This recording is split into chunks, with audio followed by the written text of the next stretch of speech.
growing up in the modern world, it can be easy, particularly if you're Protestant and you grow up in the context of North America, to neglect the reality that there is an entire wing of the church known as the Orthodox Church. Depending on your context and depending on the world that you grew up in, and your denominational affiliation, etc., it can be a challenge at times to have a great deal of exposure to the Orthodox Church. I think this is symbolized most importantly by the fact that so often at the lay level, it becomes common simply to refer to the Orthodox Church as Greek Orthodox, which is a misnomer because while there is a Greek Orthodox Church, the Orthodox Church itself is actually quite varied, both geographically and in terms of its language, and in terms of the patriarchy of those who are governing the church. Another name that's often used is the Byzantine Church, which again is a misnomer. It simply locates the epicenter of the Orthodox Church entirely in the Byzantine lands out in Asia Minor, and in particular in the former city of Constantinople, which is the modern-day Istanbul. I often joke that if it weren't for that Seinfeld episode where George Costanza attempts to convert to Latvian Orthodox, that many people would be unaware that there is a denomination or a branch of the church known as the Orthodox Church. Well, this needs to be fixed. We need to have an awareness of the wide-ranging and significant development within the church away from the Catholic Church that arose in the Middle Ages. As it now stands today, the Orthodox Church is actually the second largest single-unit church in the entirety of the world. The Orthodox Church numbers somewhere around 250 million people. Now, that number needs some context. There are roughly 2.5 billion Christians in the world. Somewhere in the neighborhood of 1.5 to 1.7 billion name themselves as Catholic. There are roughly 800 million Protestants in the world today. But of course, trying to label all of Protestantism as the same is a bit of a challenge, given that you have everything from High Church Anglican and Lutheran, all the way down through Methodist and Presbyterian, and all the way to the end with Anabaptist and a number of other non-denominational churches in the world today. So when we say that the Orthodox Church is the second largest single church, what we mean by that is that it's the second largest church that self-identifies as one body. And at 250 million people, it is a vitally important church in the world. And it's even more important given that so much of the Orthodox Church today is located in regions that are quite hostile at times, at least in the modern world, to the Christian church itself. Well, the natural question is, how did this church come about? How did this branch that calls itself the Orthodox Church come to reside in a place that is different from both the Catholic Church and subsequently the Protestant Church? Well, the answer is the Great Schism. The Great Schism of 1054. And so in this lecture, we're going to be looking at the Great Schism.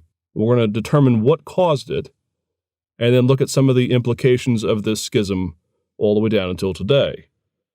And we can begin with vocabulary because there are a number of schisms throughout the centuries, particularly in the Middle Ages, that sometimes are called the Great Schism, or at least for the first student coming to this period of time, can feel as if they all kind of jumble up together. When people refer to the Great Schism, very often what they have in mind is this schism from 1054. The Great Schism is the time when the Catholic Church, the Western Church, sundered from the Eastern Church, which would later be identified as the Orthodox Church. Now that is to be distinguished, obviously, from papal schisms, which we'll have a lecture on in a later lecture, which unfortunately historians sometimes call the Great Schism as well. Now ideally, historians will call this the Great Papal Schism, and not simply the Great Schism itself, but you have to be aware that when we're referring to the Great Schism, we're referring to the separation of Catholic and Eastern churches. And in our lectures on the Crusades, we did make mention of this schism. When the Crusades got underway, the first one in the 1090s, we mentioned that there was already a schism between East and West that complicated the issue and made it quite tense between both the Catholic Church and the Eastern Church. Well, now we want to double back and get a running start at just what this schism was. There are a number of factors that led to the separation between the East and the West. Some are political, some are theological, and some just simply have to do with the bozos that were running the show at the time. And we're going to go through all three of these in this order. First of all, the political issues that were in play. As we've seen throughout a number of lectures, coming out of the Constantinian world, the Christian world saw itself politically as a united empire. This was the heritage of Constantine. He had united East and West. He had put it under the banner of Christ, even if we deny, though we're not going to do this, but even if we deny that Constantine was actually committed Christian, still, the Constantinian Revolution paved the way for the ongoing Christianization of the empire. And for centuries after Constantine, the church saw itself as a united front. When we looked at the Byzantine world, for example, we commented on how those who were in the Byzantine world would not have called themselves anything but Roman, at least not in the first several centuries after Constantine comes to the throne, if not quite a bit thereafter. And there are a number of ways that this sort of presented itself.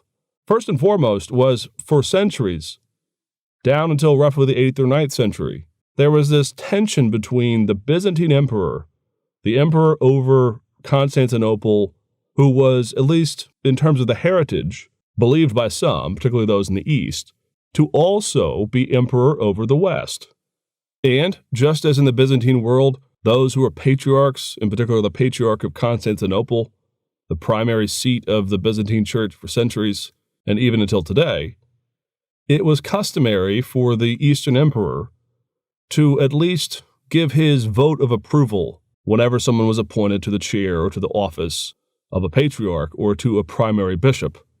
And what many people don't realize is that for a number of years, for centuries, the papacy actually had to be approved in name by the Eastern emperor. Now, this rarely created much problem. At times it did, but it rarely created this real strong problem where someone wanted to be pope or someone was elected to be pope, and the Eastern emperor simply denied this. By and large, it was rubber stamped. But all the way until roughly the beginning of the real serious Middle Ages, in particular after the time of Charlemagne, it was still considered to be appropriate for the papacy to be ratified or approved by the Eastern emperor. Well, what happens over the course of the early Middle Ages and on into the High Middle Ages is the papacy in particular is not comfortable with always answering to the Eastern emperor. All the way back in around the 5th or the 6th century, what you see happen is the papacy beginning to assert some of its own independence. Now, none of this is controversial in the major sense of that word. It doesn't create massive friction or schism. There are only a number of cases where there is actually a real tussle as to who is in charge, papacy or the East. But it is an issue. And in fact, as we've seen, when Leo, coronates Charlemagne on Christmas Day 800, there is a conscientious move in the West for the papacy to coronate his own emperor that was over the western half of what was formerly Constantine's world. Now, by and large, the Eastern emperor looked on this with suspicion. He knew what was afoot. He knew that what was going on here and what would continue for some time is the disentangling of the empire from East and West. But by and large, this was the Pope's move. The West wanted to go its own way. It wanted to have its own autonomous authority, in a manner of speaking. And though the ideal was always for East and West to be united as one Christendom, the fact of the matter is that this was nearly impossible given the complexities of life in the Middle Ages. Not only was there a language barrier, with the East primarily speaking Greek and with the West increasingly speaking only Latin, but there were cultural issues and issues of communication and issues of real political authority and influence over these areas of the West. No matter how much the Eastern emperor claimed to be over all of Christendom, it was simply impossible for him or her ever to exert enough authority over these regions to claim them as their own. And this really comes to a head in 962, after a famous battle, the Battle of Lechfeld. In this battle, some of the heirs to the Charlemagne regions rose up, and there was founded what's called the Ottonian dynasty. And this is the dynasty of Otto himself, the great emperor who would claim, just as Charlemagne had before, the title Holy Roman Emperor. Now, when Otto comes to the throne, this title, Holy Roman Emperor, takes on a new significance and a new depth of meaning. in the self-identity of the West as its own entity and its own Christendom, apart from the Eastern world. Part of what's driving this is simply the fact that the West wants to go its own way. But also, what's driving this is the fact that in so many of the lands out east, in Asia Minor, and down in Palestine and in North Africa, the Arab conquest and expansion had at least severed any Christian identity or any connection between the Christians of the West with these other regions. And so, in a number of ways, the West simply says, that's it, there is now a Holy Roman Emperor, and he is here in the West, and his name is Otto. And following on that, in 1049, Otto's successor, Henry III, has appointed to the papacy Leo IX, who will be Pope during the Schism. Now, in this day, of course, politics and church government are not all that separate. They are separate in terms of theme or in terms of their influence. But this is not a world of separation of church and state. And so it's no surprise then that there's an analogy between the tension that is going on between the Emperor of the East and the rise and the cementing of the legacy of the Holy Roman Empire in the government of the church itself. A fundamental difference between the way the East understands authority in the church and the way the West was beginning to really significantly understand the power of the papacy really hinges again on this separation between East and West.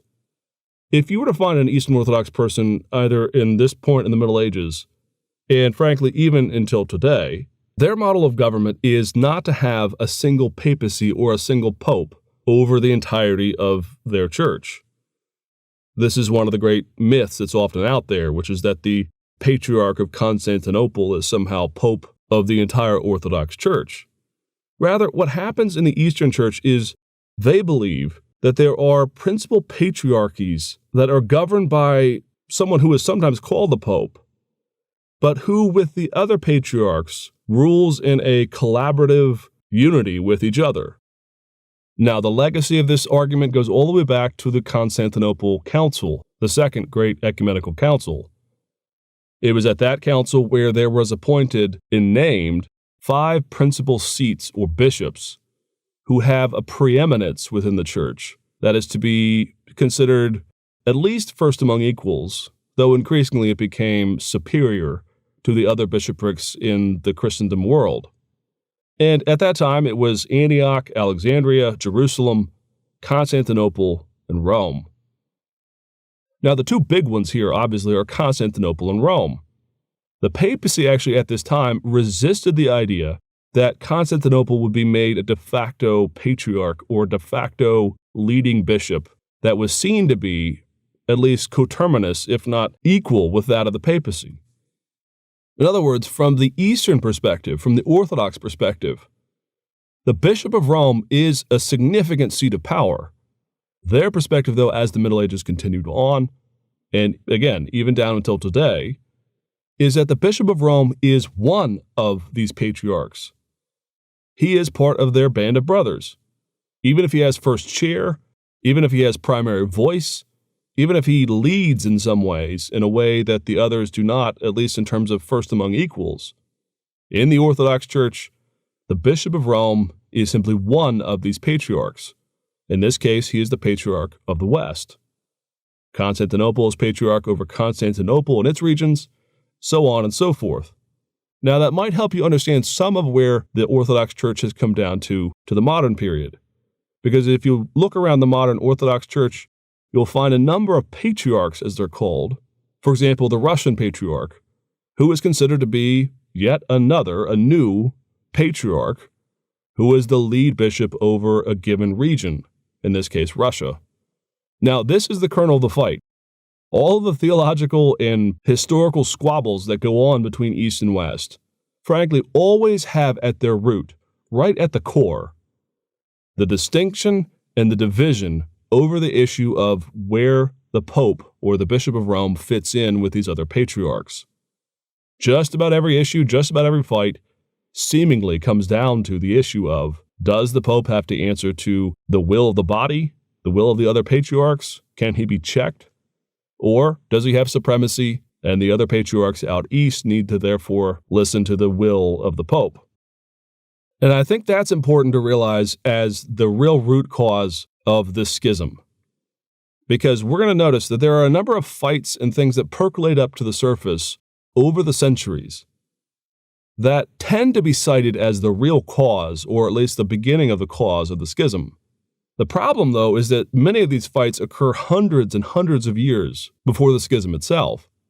Rather, a better way to understand this is that the root cause, the root distinction, the root issue between East and West is the role of the Bishop of Rome in the life of the Eastern Church and vice versa.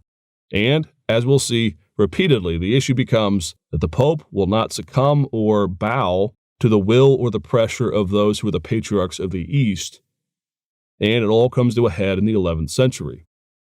So if that's the political and the ecclesiological context, what were some of these percolating fights? Well, one we've already looked at in our lectures on the Byzantine world. We looked at the trouble of the issue of iconoclasm. Now let's just look at this as an example or a microcosm of this problem. What we have is the Emperor of the East declaring and getting the Eastern patriarchs to back his position that the use of images and icons in the church is itself now to be condemned. Well, the church out west, led by the papacy, said, "Not on your life. You will not tell us to throw down our art and our images and our statuary that are used to make worship beautiful and that decorate the inner sanctuaries of our churches." In the East, muscling up with the emperor, stressed that the church needed to follow suit out in the West, and the church refuses to do so. So that's one. There is another issue, though, between East and West that is frequently cited as a massive theological problem that, again, though, has at root the issue of the authority of the papacy, and that is the controversy over the filioque. The filioque clause, or the filioque controversy, goes all the way back till the Council of Nicaea, though the filioque itself was not written at this time. Those of you who have grown up in the West saying the Nicene Creed in your churches will be accustomed to saying, under the rubric of the Holy Spirit, that the Spirit proceeds from the Father and the Son. Now that phrase there, and the Son, in Latin is filioque. And just so you understand this, que, the ending there, is something that is attached to just about any word in Latin when you want to add the phrase and the. So you see the que ending there is simply just a way of saying and the. Filio is, of course, the root of so many of our modern words that means son. Philios is the root here. So the phrase filioque means at the beginning, the son, and the ending there, and the. So in one word, you have the phrase and the Son. Well, in the Western version of the Nicene Creed, there is this affirmation that the Spirit, the Holy Spirit, proceeds from the Father and the Son. Well, if you were to go to an Eastern church, an Orthodox church of any variety, you will not find the phrase and the Son expressed in the Nicene Creed. This issue, in other words, is one of the major theological problems between East and West. It's still debated today, and there's all kinds of spectrum of positions on this issue, both from the Eastern Church and from the Catholic Church. Well, the issues is that when the Council of Nicaea met, and when Nicaea-Constantinople was finished, the original Greek version of the Creed simply said that the Spirit proceeds from the Father.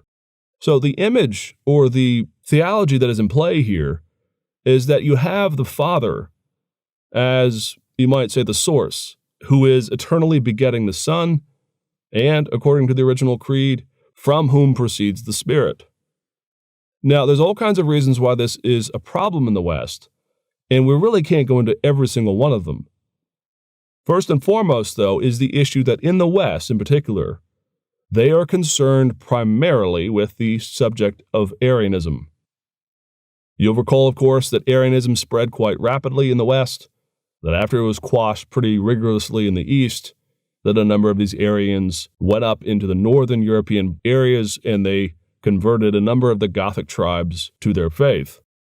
Well, if you just look at the mental image, the mental sort of representation of the way the creed could be misunderstood, at least according to the way the West viewed it, is that if you have the Father at the top, and From the Father there is proceeding the Son, being begotten from eternity past, and from the Father only you have proceeding the Spirit.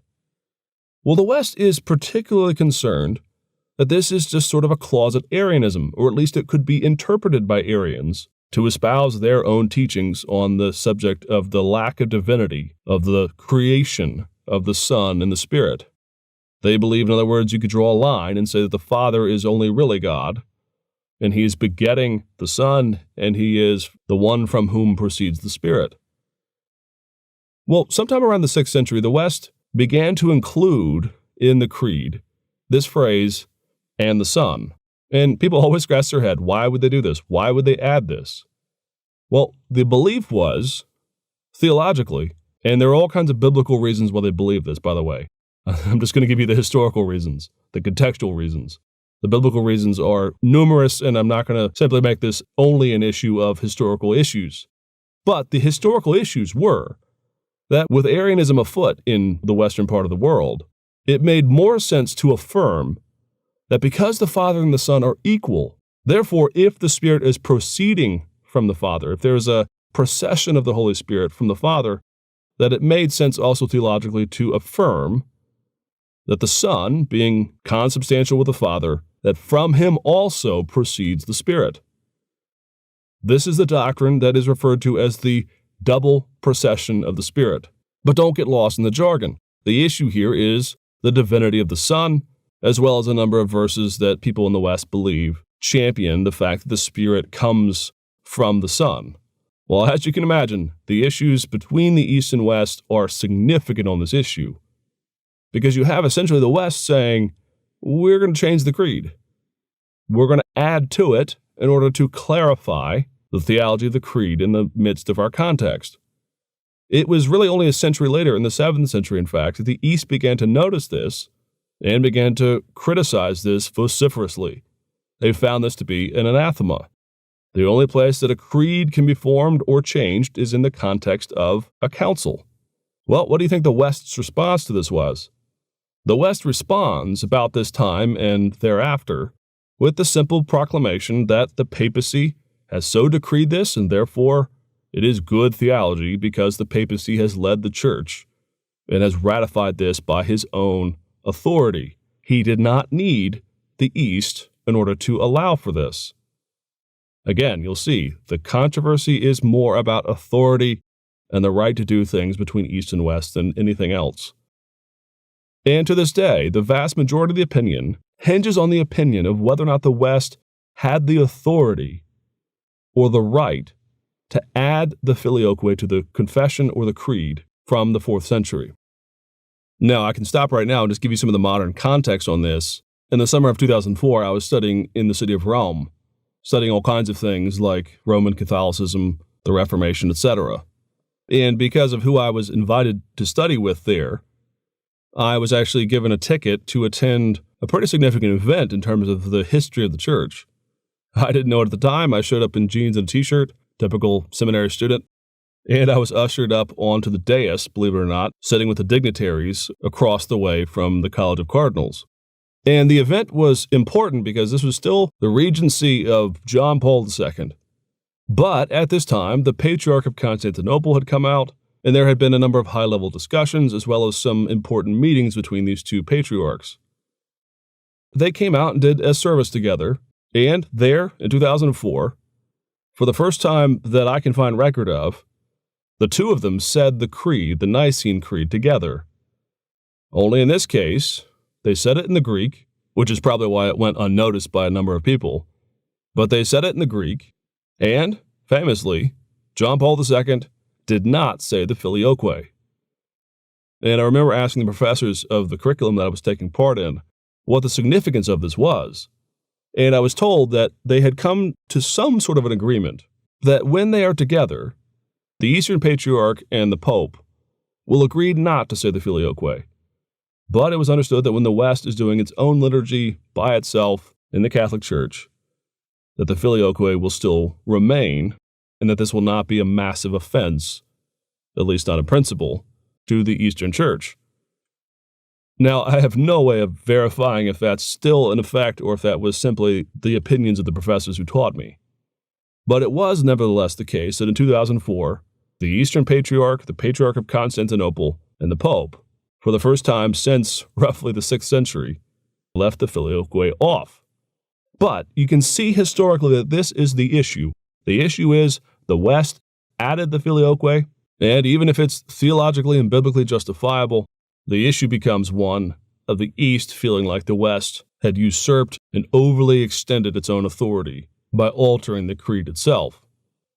So in the end, with these contextual issues of the church and the state, as well as the theological underpinnings of the authority of the papacy, it's no wonder then that this fight didn't happen earlier, frankly. Well, it didn't. It happened in the year 1054. Now, how did it happen? Well, as you can imagine, given the tension between East and West, there were always, again, percolating little bubble-ups of fights and accusations from one side or the other. The issue on this side, though, is that there was a man who was the papal advisor to the Byzantine world by the name of Humbert of Silva Candida. Now, Humbert was a well-educated man, extraordinarily well-educated. He had the ear of the Pope, and he was his right-hand man theologically. Well, it happens that Humbert was down in the area of Apulia in the Italian peninsula in 1053 when he heard of a letter from Leo, who was Archbishop of Ohrid, one of the eastern archbishops out in the east. And the letter had arrived in Apulia, and it was written in Greek, and it condemned a number of practices in the Western Church. It condemned the Filioque, of course, sort of a standard argument at this point, but it also condemned the West because it practiced the Eucharist with unleavened bread. And Leo, the Eastern Archbishop, alleges that the West had caved to what he called a Judaistic practice of maintaining unleavened bread as part of the Eucharistic service. Well, Humbert hears about this. He's a man who knows Greek himself, and he gets the letter, he translates it, and in a bit of a gossipy kind of way, he runs to the Pope, Pope Leo IX, saying, "Look what these Easterns have said about you and what they've said about us." Not surprisingly, the Pope was incensed, and he sends a letter back. This time, he sends it to the Patriarch Michael I, sometimes referred to as Michael Cellularius. And it all comes to a head when Humbert and some others are sent as a delegation to the city of Constantinople in an effort to smooth this out. Now, Humbert and others are in no mood to compromise. But, not surprisingly, Michael I was not in a position to compromise either. And really what happens in 1054 is you have two egomaniacs throwing temper tantrums at each other, and as a result, sundering the church. Humbert and his entourage arrive in 1054, and Michael, to kind of put them in their place, refuses to see them for a number of weeks. And this is a typical move by diplomats of all kinds, all throughout the centuries, which is if someone comes to meet with you, if you really want to show them who's boss, you don't tell them off. Usually what you do is you make them sit and wait. Humbert, of course, is incensed by this. He finds this to be an affront, both to his own personal dignity as well as to the dignity of the Pope. When Michael and Humbert do eventually meet, they eventually get into a shouting match over these issues between the East and the West. Now again, the issue is the authority of the papacy. It's not necessarily with all these ticky-tack issues. Though, of course, it's a bit insulting to say that these are ticky-tack issues. But the issue is Humbert's there to assert the authority of the papacy, and Michael, as Patriarch of Constantinople, is not willing to hear it. And, in the end, on Easter Sunday, 1054, while Michael is in Hagia Sophia performing the vigil for the Easter service, Humbert marches in and slaps a bull of excommunication down on the altar, thereby excommunicating Michael for his insolence. As you can imagine, Michael eventually does the same thing to the entourage, to Humbert and to others. And, if you can believe it, that action, the double excommunication of each other in 1054, was the cause of the Great Schism.